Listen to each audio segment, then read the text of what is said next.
Idaho Falls Pediatrics, proudly supporting kids in our community in 7 Questions with Emmy. Hey guys, it's time for a new 7 Questions with Emmy. I'm Emmy, and chances are you've seen the amazing music videos my guest has produced on YouTube. Peter Hollens has 7 million followers and over 1 billion video views. He has a beautiful voice and performed with some very talented artists. Peter, thanks so much for talking with me today. Oh my gosh, it's my pleasure. You are a breath of fresh air. We met you at the Matt and Savannah concert, actually. Yeah, they are two special people. I think our favorite part, though, was when you came out in the Grinch costume. I did have fun. You know that when we did that, they had no idea that was going to happen. So that was fun. It was fun to scare them on stage, that's for sure. Yeah. Okay, should we get started with the questions? Whatever you would like. Okay, question number 1. How did you get your start performing and launching your YouTube channel? Yeah. Okay. So I'm in love with the human voice. So I started recording other people doing a cappella music. And after a little stint I had on NBC's The Sing Off, where I saw all these other people wanting to make a living in music, which I was just assuming was impossible due to the fact that labels and all of the things that we're told growing up. I was like, well, if they think they can do this, then I can do it. Yeah, right. But I mean, I guess it happened. And so then I taught myself video editing, just like I taught myself audio editing. So it was right after that I was on the Sing Off, December of 2010. And then I started doing YouTube's like the next month. And that's how and why I started. I saw people doing it. I love your villain melody. The villain medley was a lot of fun. You know the really interesting thing about Disney villains is they are the most liked and most watched and most clicked character out of all of the iconic intellectual property. Like, people want to watch villains more than they want to watch heroes. Okay, so who's your favorite villain? Because that's what I'm interested in. I love Scar. Yes, I knew it. Because I was just in The Lion King and I wanted to get Scar. I didn't get Scar, but I kept listening to yours though, because I'm like, I need to know the good voice tips so that way I can know to get Scar. I didn't get Scar, but I got Nala. So. Oh, well, it must be because you have a heart of gold and you just emit light. They were looking at me for Scar. Oh. It's because of you. Oh, is that so? Well. I don't know. I'm sure you'll be able to act and be a villain, but you sound and feel like a Nala to me, just a little bit. I'm gonna be all of the villains. If I'm auditioning for a villain, you know what music I'm listening to. Oh my goodness! Well, thank you. That's very kind. It's fun to be a villain, for a short amount of time in a song. Yeah, but it's also fun being nice too. It is. It is much nicer. It is much nicer to be nice. Question number 2. What is your favorite song/melody that you have done? Oh my gosh. You know what? That does change with my mood. I'm very much like, if I'm feeling melancholy, I'll like certain songs. If I am feeling in a lovey-dovey mood, I used to really, really always answer that question with Jason Mraz's "I Won't Give Up," which is something I did a long time ago. Oh my gosh, my name's in your background. That's very nice of you. Yeah. So cute. As of recently, I've fallen in love with most of Sarah Bareilles' music. I find it harder and harder to find really, really good songwriters. And due to the fact that you have to do cover songs in order to gain followers, because that's just how the game is played. I really like some of the songwriters from about 10 years ago. Jason Mraz, Sarah Bareilles, just songs that actually have meaning and aren't, that has a heart, that has Nala's heart. I've been hearing your mashups like Hakuna Matata and pop and stuff. Those are cool. Yeah, those are fun. It is very fun to do Disney songs. We're such fans of Disney over at our house that I even made it so that when we got married, our honeymoon was at Disney World. That's cool. It was pretty fun. Question number 3. Where do you come up with all your ideas? That is a great question, and one that I have multiple answers. I think first and foremost, the majority of my content ideas truly come from the people who are watching and commenting on my videos. It's very powerful when you get something requested over 10,000 times. You're like, well, I obviously am doing that. Some really interesting things have happened the last 11 years of doing this full time, where I honestly was not a fan of Lord of the Rings at all, but then my audience was just crazed for it. And then I started covering it, and I literally covered just about every singable melody that Lord of the Rings ever created, and I love it. It's beautiful. And so most of the time, I would say it really does come from song requests and requests on Patreon. But when I'm trying to do something to fulfill myself and my heart, then a lot of the time I will do things that are much more along the lines of like Josh Groban and Andrea Bocelli, because I'm a classically trained opera singer, although I do like pop and dorky stuff online. So a lot of the time, I just like doing ballads and stuff that just sounds beautiful. Like literally lately, I don't do a lot of like the clickbaity dorky stuff, because I really need to be fulfilled, because everything is a little stressful right now in life. So I've been doing like beautiful songs from the past that I fell in love with, like Unchained Melodies, which might be a little bit before your time, but it's like beautiful. And then Blackbird from the Beatles. So I've had like this long list of songs I wanted to do, and so now I'm finally doing it, and it's really rewarding. So this melodies that sound good, that's what I do. I also love your Harry Potter one when you like give away this. Yeah, that was good. That was really fun. I got to dress up as Voldemort and a bunch of other crazy ones. That took a long time to get into makeup, by the way. Yeah. A lot of costume changes and makeup. Yeah, it's fun though. I mean, I think you could argue that one of the most fun holidays there are is Halloween, just because you get to dress up and be silly. And I luckily have been able to do a lot of that just in my job, which is just weird. So it's fun to dress up. The thing in the play is getting in my costume and all my stage makeup and stuff. Yeah, it is so much fun. That's so great. I'm glad you get to do that. I really pray that my kiddos will fall in love with the stage, because wow, Evan and I are very, very much like pushing them to, but you can't push too hard, because then they completely don't go for it. So just gingerly sing, please, act, please, dance. That'd be great. Have you been in any productions before? Yeah, I have. So on like the cool name thing, my wife and I were able to be on Broadway in 2017 for 2.5 months in a show together, which was really, really fun. And actually, it was all Christmas music, so that is like kind of my favorite music. It really, really is like soul touching for me, and so that was great. I got to be on stage almost the entire time with my wife, singing with like a winner of American Idol, a winner of The Voice, and a winner of America's Got Talent. And then there was like YouTube stars, and we were the YouTube stars. Yeah, I'm sure they could have gotten better people, but it was a lot of fun, and the musicians were amazing, and the songs were amazing, and I got to sing an original that I wrote on stage in Broadway, and that was amazing. But as far as like shows, when I was a youngin, sophomore, when I was 15, my first like show I did was The Wizard of Oz, and I was the Tin Man. So that was fun. I was so nervous though.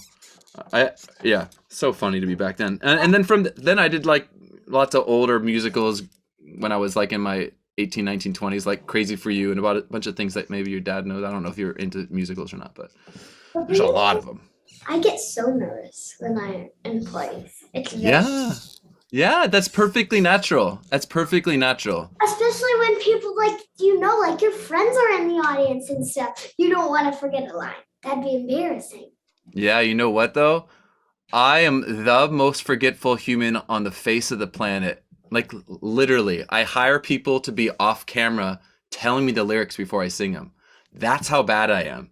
And if I can make a living doing this still, then I guarantee you, you're infinity times better at memorizing lyrics than me. So you can make anything work. The beauty of production. Yeah. When you were my age, what did you think you would be as a grown-up? Oh my gosh, yeah. This is so embarrassing. I wanted to be a weatherman. That's not embarrassing. I wanted to be a meteorologist. I just think the weather and Mother Nature is just so amazing and powerful. And then I think somewhere along the lines, I wanted to be a veterinarian, until I realized that you'd have to be around animals that died, and I was like, nah, I'm not doing that. But yeah, those two things were kind of like my main like childhood goals. Well, that's kind of like me. I want to be a reporter. They're the same thing as a meteorologist, kind of. Well, that's freaking awesome. I think you're getting an amazing experience right now. That's not embarrassing at all. All right. I will change my stance. Proudly wanted to be a meteorologist. You could sing the weather. That actually is brilliant. Let's go. I'll be your singing weatherman when you start your own news channel. I'm Please taking make my dad's job, so definitely. Let's go. Awesome. Who is the most famous person that you have collaborated with? Oh, that's a question that could ruffle ego feathers. I mean, technically Brian Wilson, who is like the godfather of harmony and like the reason the Beach Boys exist, probably. I got to sing on stage with Gladys Knight for a bunch of songs for a performance in your neck of the woods. That was a lot of fun. Yeah. I also got to sing with Jason Mraz for a little bit, and I was a huge fan. I was like of him. But you know, some of the most just fun, dorky stuff I've done is just with my peers. I've done like silly Star Wars medley stuff with like Lindsey Sterling, and I've always been a huge fan of hers, and it's nice to I've be able. interviewed her too. Yeah, she's a sweetheart. She's really great. Yeah, I've been very fortunate to be able to work with people who I've definitely like looked up to and been like in awe of. But then you just meet them and they're just like normal people, and you get to like just have like a normal friendship. It's really nice. What's the most challenging part of your job? Oh, well, how honest to answer this question? Honestly, I think due to the fact that like I have employees, the most challenging aspect is just working with humans. I kind of liked it before when I just was all by myself. It's very hard to always please everyone, and being the boss is not always what it's cracked up to be. But it's a challenge and things that you learn from. That's probably the hardest. Question number 7. Who inspires you? I'm inspired by my wife, my parents. I watched my dad growing up battle brain cancer for 36 years, and he was given only 6 months to live. And watching him never give up was a lot. It really helped my character. As far as like probably where your question's coming from, my peers really inspire me. I think watching others do what they love for a living and innovate and grow, and you see it happening before your eyes because people release content all the time. It's very inspiring to see the brilliance and the creativity of others. Now it's time for some bonus questions. Are you ready? Ready? Let's go. Hard. They're a little bit hard. But Now I'm nervous. You can do it. You don't need to be nervous. Okay. Okay. I'm in it. Let's go. Okay, bonus question number 1. Have you ever been to Idaho, where we live, and tried our famous potatoes? I have been to Idaho. Shake Carl invited me up to do a video with his family. We did like The Sound of Music, and oh my goodness, it's beautiful. What part of Idaho? It's next to a ski. Pocatello? Yes, I think. We live close to there. We live in Idaho Falls. Ooh. But you can definitely come to our house, and we'll. Have you tried the potatoes? I mean, I've tried potatoes in life, and I'm a big fan of carbs and potatoes and potato chips and fries and Have you tried the mashed Idaho potatoes. potatoes? Well, I don't know. I mean, maybe on accident, but not on purpose. Okay, well, you need to try them on purpose sometimes because they are the best. All right. Sounds like they need to make you their spokesman. Yeah. You can sing about potatoes. I think everyone can get on board with potatoes. I'm just saying. No, I'm with you. Sing about all the different parts of potatoes. Baked potatoes, mashed potatoes, French fries, potato chips. I mean, yes, potato skins, potato soup, potato. Casserole. I can't think of other ones. Yes. Now I'm All of hungry. Me. Also me. What's your favorite thing to do with your family? I know this is going to sound like probably like lame, But because the kids no longer like allow you to hold them, my favorite thing to do is just snuggle up as close as they'll let me and watch a movie. Because it's just like when you're a parent, you have the luxury of being able to hold them all the time, and then when they get older, they're like, don't touch me. But then when they're watching a movie and distracted, you get all the snuggly buggly. So that's very probably like potato-ish of me. Couch potato. See what I was trying to do there? I'm not funny. But I love going on bike rides. I still put my 4-year-old in this thing right in front of me on my bike where I don't think he's supposed to be because he's probably like 7 pounds too big. But then I get to like hug him and then bike and go through the wilderness. That's really fun too. What advice do you have for me? Ooh, well, can I ask you more specific questions as to what you want to do in your life? Like, what do you want to accomplish? Well, I want to be a reporter. Mm-hmm. And, well, I want to take over Dad's job. Okay. My advice might be different than perhaps your father's advice, but I believe that technology will be sending us, like, accelerating into the future. And so your job as a reporter could look very different than what his does before you finish school.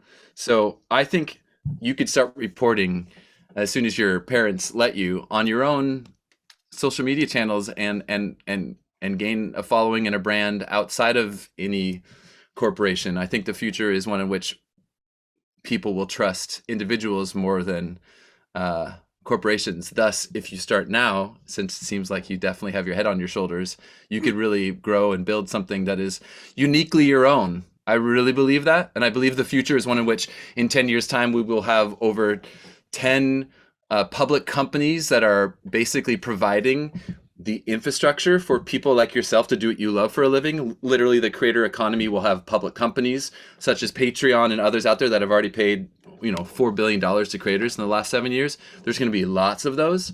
And so you'll be able to create your own small business and your own brand doing what you love. And if what you love is still being a reporter, you can be your own reporter right now, anytime you want, on any platform, on all the platforms. Thank you so much for talking to me today, Peter. Yes, of course. Bye. Bye. Thanks so much for watching. Remember, new 7 questions and interviews are posted every Thursday. Be sure to follow me on Facebook, Instagram, and YouTube. Love you guys. Bye. Idaho Falls Pediatrics, proudly supporting kids in our community and 7 questions with Emmy.